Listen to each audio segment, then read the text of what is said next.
मैं आख्या अपने चौधरी नू साई सुनिया नाल दी बस्ती सरकारी मकतब खुला है जिथे पढ़ते बाल गरीबां दे, जिथे मुफ्त किताबां ढींदियां हन, कई फीस पढ़ाई दी नहीं लगती। मैं सुनिया इल्म खजाना है, ए इल्म चानन अखियां दा 7 पीढ़ियां मेरियां हड्डियां हन।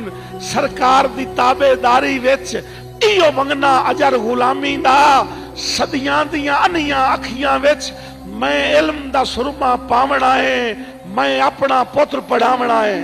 अगू दड़क के चौधरी याद आए, हो कुछ सोच समझ के बोलिया कर, तेरा पुत्र स्कूले जासी ता एनू वेख के पिंड दियां लोकां नू रीसम सी बाल पढ़ावन दी। जे रसम पढ़ाई दी चल पई तां जेड़ा नू डर आई, जे रसम पढ़ाई दी चल पई तां मेरे बख्त दा सूरज ढल जासी। मेरे माल दे पट्ठे कां करने ओ मेरे कौन नवैसी कुत्तियां नू मैनू हुक्का कौन बखा दे सी। मेरे बाल शिकार तू अटसण तां लड़ कौन मरे सी गड्डी ते। ओदे सुन के बोल हकारत दे चुप करके घर नू रलक पियम। रे अवस्था सामण अखियां दा सारी रात सुचेंदियां गुजर गई। मेरा पुत्र नाजुक फुल्लां तू नहीं अग रख सकदा डफे ते, नहीं गरम हवेजा चा सकदा। इया सोच सुचेंदे आंख लग गई।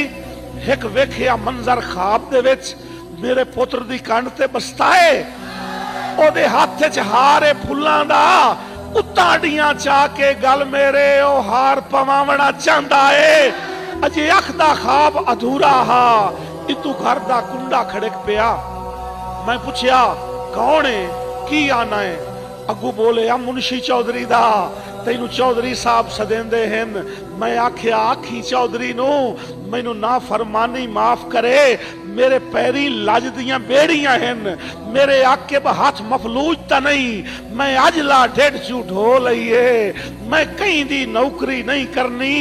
सिर देसा हेठ तगारी दे, हाँ देसा चीर पहाड़ां दा, रुख देसा मोड़ समंदरां दा। और वंज आखी अपने चौधरी नू सिखे अटकल आप बखावन दी, या हुक्का पीवना छड़ देवे। सदियां दियां अनियां अखियां विच मैं इल्म दा सुरमा पावना है। मैं अजला ढेड चू ढो लईए, मैं अपना पुत्र पढ़ावना है।